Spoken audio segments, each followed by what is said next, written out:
আসসালামু আলাইকুম। বন্ধুরা, আজকে আমি একটি ভিডিও আপলোড করেছিলাম যে বিটিএস লটারির রেজাল্ট কিভাবে চেক করতে হয়। এই যে দেখতে পাচ্ছেন উপরে যে ভিডিওটা থাম্বনেলটা ঠিক রাখেন। ঠিক আছে? থাম্বনেলটা খেয়াল করেন। আপনারা এই ভিডিওতে অনেকে কমেন্ট করছেন যে আমি ভুল লিংক দিয়েছি, আপনারা প্রবেশ করতে পারছেন না। কিন্তু আমি যে সঠিক লিংক দিয়েছি বাট প্রবেশটা কিভাবে করতে হবে সেটা আপনারা বুঝতেছেন না। সেটা আমি এখন লাইভে আপনাদেরকে দেখিয়ে দিচ্ছি। ঠিক আছে? একদম স্টেপ বাই স্টেপ যাতে করে আপনাদের জন্য সুবিধা হয়। দেখেন কিভাবে চেক করবেন। ফার্স্ট অফ অল এই ভিডিওটা আপনারা ওপেন করলেন। ঠিক আছে? প্রথমত আগে ভিডিওটা সম্পূর্ণ দেখার চেষ্টা করবেন তাহলে বিষয়গুলো বুঝতে পারবেন। দেখার পর দেন এই যে এই ভিডিওটা যে আমি ওপেন করলাম, দেন এই যে কমেন্টের অপশনটা এখানে একটা ক্লিক করবেন। ক্লিক করার পর এই যে দেখেন এখানে একটা লিংক দেওয়া আছে, ওয়েবসাইটের লিংক।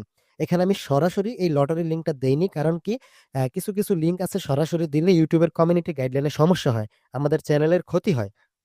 যার কারণে আমরা এই বিটিএস লটারির লিঙ্কটা আমাদের একটা নিজস্ব ওয়েবসাইটে পেস্ট করে রাখছি। এটা কিভাবে দেখবেন? এই লিঙ্কে আপনি ক্লিক করবেন।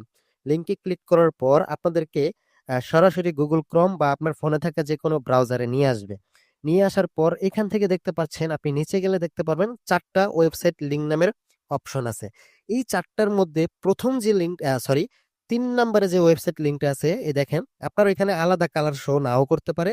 ৩ টা একই কালার শো করবে। বাট ১ম থেকে ১, ২, ৩, ৩ নাম্বারে যে লিঙ্কটা ওয়েবসাইট লিঙ্ক এইখানে ক্লিক করবেন।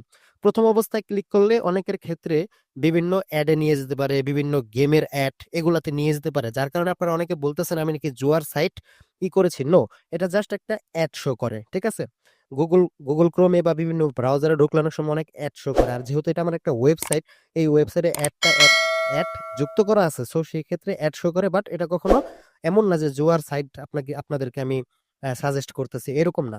আপনারা ২-১ বার ক্লিক করবেন। ১ম বার ক্লিক করার পর যদি দেখেন অ্যাডে নিয়ে গেছে, আপনি বিটিএস লটারির মেইন যে ওয়েবসাইট লিঙ্ক সেটা পাচ্ছেন না, তখন ব্যাকে চলে আসবেন। ব্যাকে আসার পর আবারও সেম জায়গায় ক্লিক করবেন। এভাবে ২-১ বার ট্রাই করবেন দেখবেন এই যে এটা চলে আসবে। এটা চলে আসার পর দেন নিচে যাবেন। দেখেন এখানে কি বলছে লটারির ফলাফল প্রকাশ হয়েছে সম্পূর্ণ তালিকা নিম্নে দেওয়া হলো। এই দেখেন এইখানে কিন্তু তালিকা দেওয়া আছে। দেন এখানে নিচে গেলে আপনি দেখতে পারবেন এই দেখেন, এই যে দেখেন এখানে কিন্তু এই যে দেখেন আ লটারির যে আপনার টিকেটের যে নাম্বারটা, সিরিয়াল নাম্বার সেটাই যে এখানে শো করতেছে। এই যে এখানে যে নাম্বারগুলো শো করতেছে দেখবেন আপনার কাছে যে টিকেট আছে সেটার সাথে মিল আছে কিনা। এখানে ৫ টা লটারির দেওয়া আছে। ১ম যে ৫ টা বড় যে বিজয়ী সেগুলো দেওয়া আছে। বাকিগুলা কিন্তু এখানে দেওয়া নাই। বাকিগুলা সম্পূর্ণ করতে তাদের একটু সময় লাগবে। কারণ দেখেন লক্ষ মানুষ কিন্তু লটারি ক্রয় করছে। আর সবগুলো একসাথে রেজাল্ট দেওয়া সম্ভব না। তাই ২-১ দিন ওয়েট করুন।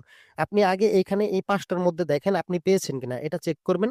আপনার টিকেটের উপরে যে নাম্বারটা দেওয়া আছে সিরিয়াল নাম্বার, সেই নাম্বার এইখানের কোনো নাম্বারের সাথে মিল আছে কিনা। যদি থাকে তাহলে ভাববেন আপনি বিজয়ী। ঠিক আছে? আর যদি এখানে না থাকে তাহলে আরো তো আমাদের পরবর্তী অনেকগুলা রেজাল্টের অপশন আছে। যেহেতু ৯৯৫ টি পুরস্কার দেওয়ার কথা। সেই ক্ষেত্রে এই যে উপরে দেখতে পাচ্ছেন ডাউনলোড পিডিএফ ফুল লিস্ট এই অপশনটাতে ক্লিক করবেন। বাট এখন ক্লিক করলে কিন্তু কাজ করবে না। কারণ এখনো পর্যন্ত বাকি রেজাল্ট গুলো তারা এখানে আপডেট করেনি। আপডেট যখন করবে তখন ডাউনলোড পিডিএফ ফুল লিস্ট এখানে ক্লিক করলে একটা পিডিএফ ডাউনলোড করার অপশন আসবে। সেটা ডাউনলোড করলে তারপরে সেটা আকারে চলে আসবে আপনার মোবাইলে। তখন আপনি সমস্ত লটারিতে কারা বিজয়ী হইছে সবগুলো পেয়ে যাবেন। তখন আপনি আপনার লটারি দেখে চেক করে দেখবেন এই যে এই সিরিয়াল নাম্বারগুলা এগুলো আপনার সাথে মিল আছে কিনা তাহলেই বুঝবেন আপনি বিজয়ী হয়েছেন। ঠিক আছে? আমি এই ভিডিওটা আবারও তৈরি করলাম এই কারণেই, কারণ অনেকে ওই ভিডিওগুলা থেকে আমার ওয়েবসাইটে ঢুকে মেইন ওয়েবসাইটে যে কিভাবে আসবেন সেটা পাচ্ছেন না। আপনাদের সামনে অ্যাড চলে আসে। তো অ্যাড চলে আসলে ব্যাক গিয়ে আবার ক্লিক করবেন দেখবেন এই ওয়েবসাইটটা চলে আসবে। আশা করি আপনারা বুঝতে পেরেছেন। তো আজকে এই পর্যন্ত ছিল। সবাই ভালো থাকবেন। আসসালামু আলাইকুম।